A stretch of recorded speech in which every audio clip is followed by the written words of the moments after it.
ঐতিহাসিক ও গভীর আবেগঘন এক ধর্মীয় পরিবেশে মুখরিত হয়ে উঠেছে কাছাড় জেলার ছোট দুধপাতিল এলাকার কাঁঠালওয়ালা গ্রাম। ১৯৫৫ সাল থেকে শুরু হওয়া শ্রী শ্রী শীতলা মাতার পূজা আজও একই শ্রদ্ধা ও বিশ্বাসে পালন করে আসছেন স্থানীয় বাসিন্দারা। পূজার ইতিহাস প্রসঙ্গে মন্দির কমিটির সদস্য বিনায়ক দাস বাপ্পা জানান, একসময় গ্রামে ভয়াবহ রোগ মহামারীর আকার ধারণ করেছিল। সেই সময় এক গ্রামবাসী স্বপ্নে দেবী শীতলার দর্শন পান। দেবীর নির্দেশ অনুসারে মূর্তি প্রতিষ্ঠা করে পূজার্চনা শুরু করা হলে ধীরে ধীরে গ্রাম থেকে রোগ ব্যাধি দূর হয়। সেই অলৌকিক ঘটনার ওপর আস্থা রেখে আজও এই পূজার আয়োজন করে চলেছেন গ্রামবাসীরা। ধর্মীয় ভাবগাম্ভীর্যের মধ্য দিয়ে এ বছরের পূজার সূচনা হয় সোমবার সকালে কলস যাত্রার মাধ্যমে। সন্ধ্যায় প্রতিমা প্রতিষ্ঠা এবং রাতে মন্দির মঞ্চের উদ্বোধনের পাশাপাশি অনুষ্ঠিত হয় মনোজ্ঞ সাংস্কৃতিক অনুষ্ঠান। এদিন স্থানীয় মডেল হাসপাতালের ইনচার্জ ড কমলিকা দেয়ের হাত ধরে মন্দিরের মঞ্চে শুভ উদ্বোধন করা হয়। এছাড়াও গুণীজন সংবর্ধনার আয়োজন করেন মন্দির কমিটির সদস্যরা। 2 দিনব্যাপী এই উৎসবে মঙ্গলবার মন্দির ও মূর্তির প্রাণ প্রতিষ্ঠা, পূজার্চনা এবং দুপুরে মহাপ্রসাদ বিতরণের আয়োজন রাখা হয়েছে। এই পবিত্র উৎসবকে কেন্দ্র করে ভক্তদের মধ্যে দেখা গেছে বিপুল উৎসাহ ও ভক্তি। আয়োজক কমিটির পক্ষ থেকে সকল ভক্তবৃন্দকে এই পুণ্য অনুষ্ঠানে উপস্থিত থেকে পুণ্যলাভের জন্য আন্তরিক আমন্ত্রণ জানানো হয়েছে। বিশ্বাস, ঐতিহ্য আর ভক্তির মেলবন্ধনে কাঁঠালওয়ালা গ্রামে শীতলা মাতার পূজা যেন আজও গ্রাম কাছাড়ের আধ্যাত্মিক ঐতিহ্যের জীবন্ত উদাহরণ হিসেবে ফুটে উঠেছে। পুজো আচ্চা করবেন, সব কিছু করবেন, ঠিক আছে, কিন্তু আমি সিন্স একজন হেলথের মানুষ, একজন সায়েন্সের মানুষ, তো আমি এটাই বলবো যে কোনো রোগকে কখনো ইগনোর করবেন না। পক্স মায়ের মানে প্রণাম করা, পুজো করা ঠিক আছে, কিন্তু পক্সের জন্যে ওষুধও আছে, কিছু নিয়মকানুন করতে লাগে ফর থ্রু সায়েন্স। তো আপনারা হসপিটাল যাবেন, গিয়ে কখনো শিখে আসবেন। আর এখানে লোকাল আশা যারা আছে ওরা জানে ওটার জন্য কী করতে লাগে অ্যাকচুয়ালিতে।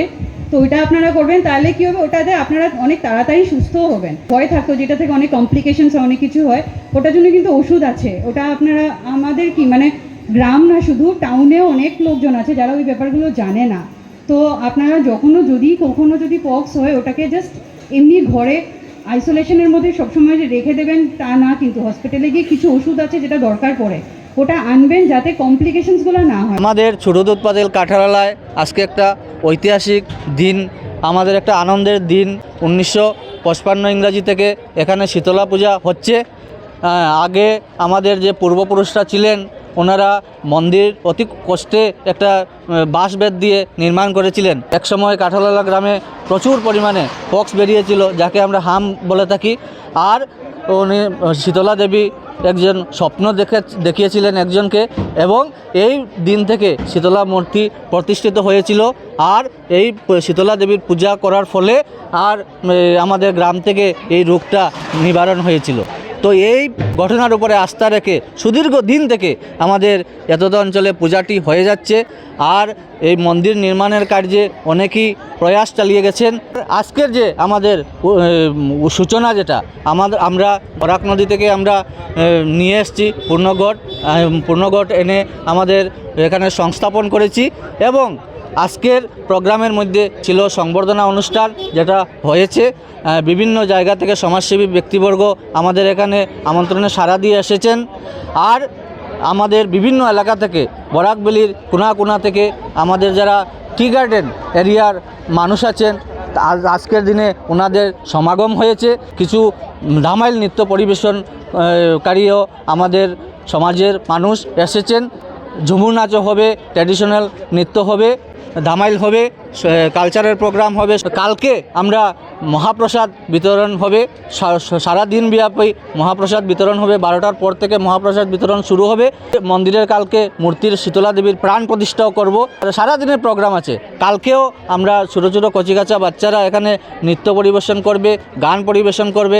আপনারা সবাই আসুন। শীতলা পূজাটা সবসময় দেখেছি আমাদের মা বোনেরা এই পুজোটা করে থাকেন, এবং মা বোনেরা এই জন্যই করেন যাতে আমাদের সংসার ইত্যাদিতে শান্তি থাকে। এবং এর সাথে ইনাকে, এই শীতলী মাতাকে ওলা ওঠার দেবী বলেও শ্রদ্ধা করা হয়।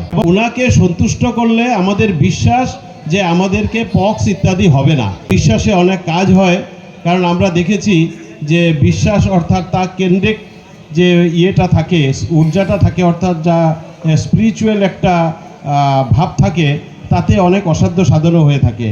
তো যাই হোক, সেই বিশ্বাস নিয়ে যখন মার পুজো করা হয়, তখন আমরা দেখেছি যে আমাদের অনেক যা কামনা করা হয় তাই হয়।